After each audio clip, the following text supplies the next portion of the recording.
Fundamentos de la construcción, por profesor Fernando Conde, alumno servidor Samuel de Jesús, y en este caso voy a exponer a la Torre Latinoamericana.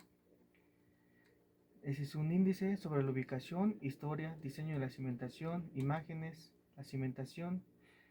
La ubicación de la Torre Latinoamericana es un rascacielos ubicado en la esquina de las calles Avenida Francisco y Madero y el eje central Lázaro Cárdenas, dentro de la alcaldía Cuauhtémoc, en el centro de la Ciudad de México. Su ubicación céntrica y su altura de 181.33 metros con la antena incluida, con 44 pisos, y su historia la han convertido en uno de los edificios más emblemáticos de la Ciudad de México.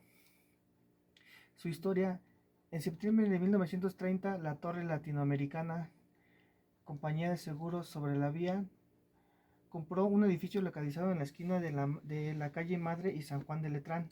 El objetivo era levantar una construcción de 26 pisos en 1948. Concluyó en 1956, durando cerca de 8 años, dado que al tratarse de una zona sísmica se elaboró un programa de investigación del subsuelo para darle a la construcción un buen aislamiento sísmico. Se inició su construcción por el arquitecto Augusto H. Álvarez en 1949. La torre ocupa lo que fue el zoológico de Moctezuma II.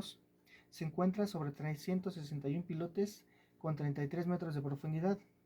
La torre latinoamericana incluye 28.000 metros cuadrados de oficinas.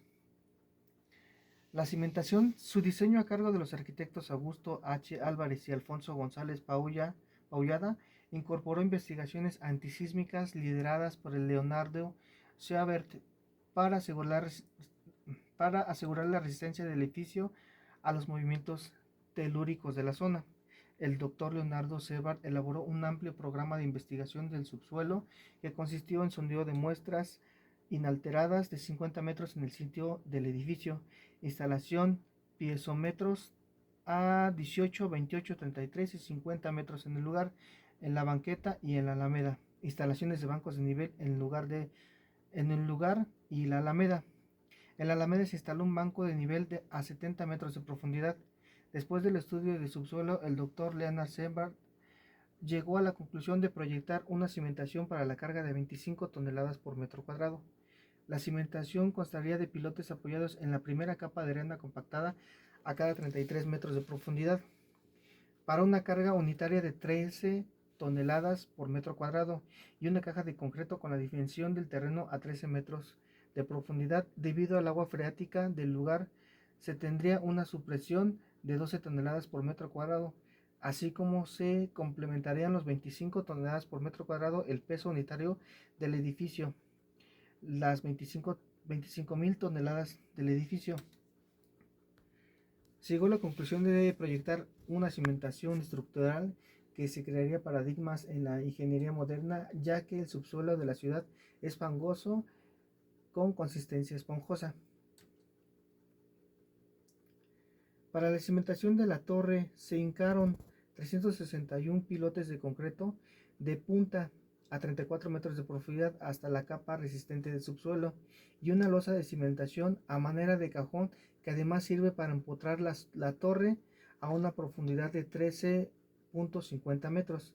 Para soportar el peso total del edificio de 25.000 toneladas, se construyó una estructura rígida de acero que dan forma a 3 sótanos y a 44 pisos que se elevan a 139 metros, más una antena de 42 metros, totalizando una altura de 181.33 metros sobre el nivel de la calle.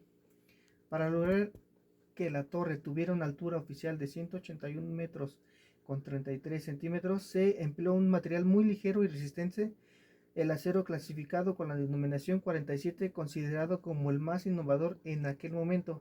Otras aportaciones que atrajo consigo la construcción de la torre fue el uso de acristalamiento doble en las fachadas, material aislante térmico y acústico. También fue muy importante el abastecimiento de drenaje, ya que fue la primera vez que en México se implementó una instalación hidráulica con tubería de cobre. Para lograr que la torre tuviera una altura oficial, se implementó un material muy ligero con clasificación 47, que en aquel momento era un material innovador. Se estimó que los pilotes soportarían cargas estáticas de 36 toneladas con el efecto sísmico. La carga aumenta a 50 toneladas si la supresión del agua. La carga aumentaría a 70 toneladas por máxima. Una parte de los pilotes se iniciaron a 20 metros de longitud y otros se dejaron hasta 3 metros abajo del nivel de la banqueta para usarlos en el contraveteo de la excavación. Su anclado se hizo equidistante en ambos sentidos a 167 centímetros de centro a centro, coincidiendo en el centro de la gravedad de los pilotes con el centro de la gravedad del peso de la torre. El doctor Leonardo Sebert ideó un sistema que fue el siguiente: se clavó un límite de excavación, una antiguía de madera de tablones amachimbrados de 16 centímetros de profundidad. Se colocó un sistema hidráulico con 5 pozos y bombas en el interior de la excavación que bombeaban el agua al perímetro exterior de la excavación. Se controló el hundimiento exterior de la excavación y de los edificios vecinos, ya que no se dejó abrir el nivel freático de los edificios vecinos. Además, se llevó el control para mantener los esfuerzos efectivos constantes en la arcilla al excavar y al aligerar la arcilla para evitar su expansión. Dentro de la excavación se abatía el nivel freático para aumentar los esfuerzos efectivos por cada metro de excavación. Se abatía el nivel freático a 1.60 metros. La excavación se hizo por partes, bajando cada vez 3 metros. Se colocó una red de contraveteo de lado a lado de la excavación, apoyándose en los pilotes. Al llegar a la antiguía, estos contraveteos se colocaron a 1.50 metros de distancia, donde se colocaron las vigas H, apoyándose en la ataguía. Primero haciendo sobre la ataguía una superficie de resbalamiento mediante 2 hojas de polietileno con grasa intermedia y una hoja de triplay, y el espacio entre la vigueta y el triplay se colocaron cubos precolados de concreto de 15 centímetros de lado a lado. La estructura tiene muros en los ejes, columnas y traves. Deben ser muy rígidas, ya que el muro de 2 metros de altura apenas tolera la deformación horizontal de 0.03 centímetros sin dañarse. Para diseñar una estructura que acepte la deformación mayor debe evitarse los muros entre los ejes.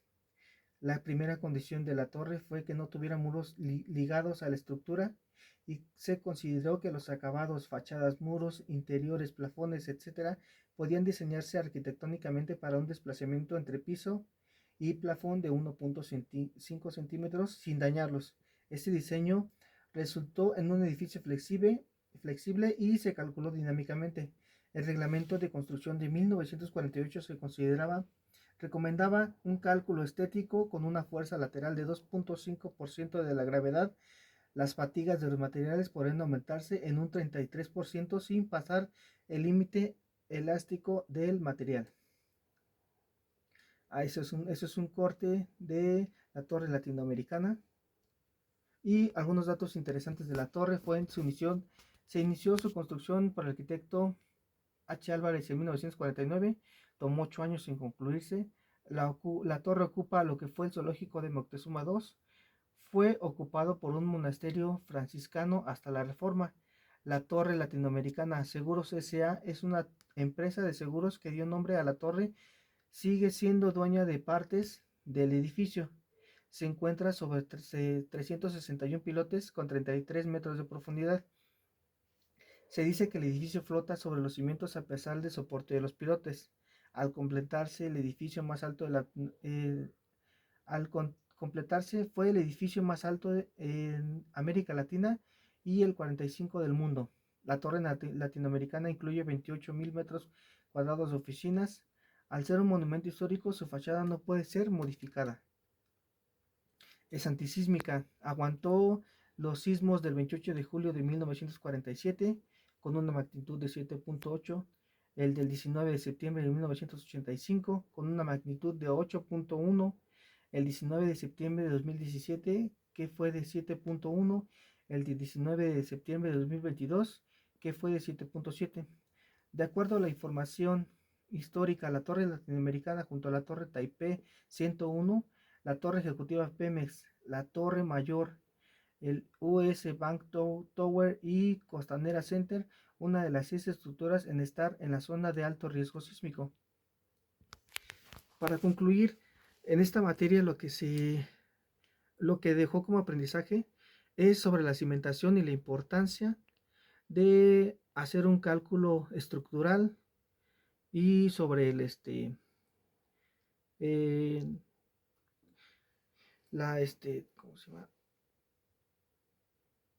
Sí, sobre la cimentación del terreno, que se debe de hacer primero los estudios en base a eso para poder generar nosotros una casa o edificio para que puedan vivir bien sin tener riesgos de un colapso, alguna fisura o algún daño estructural sobre la vivienda de nuestros clientes para poder tener una vivienda segura y, y muy buen cimentada para todas las personas que viven dentro de ella.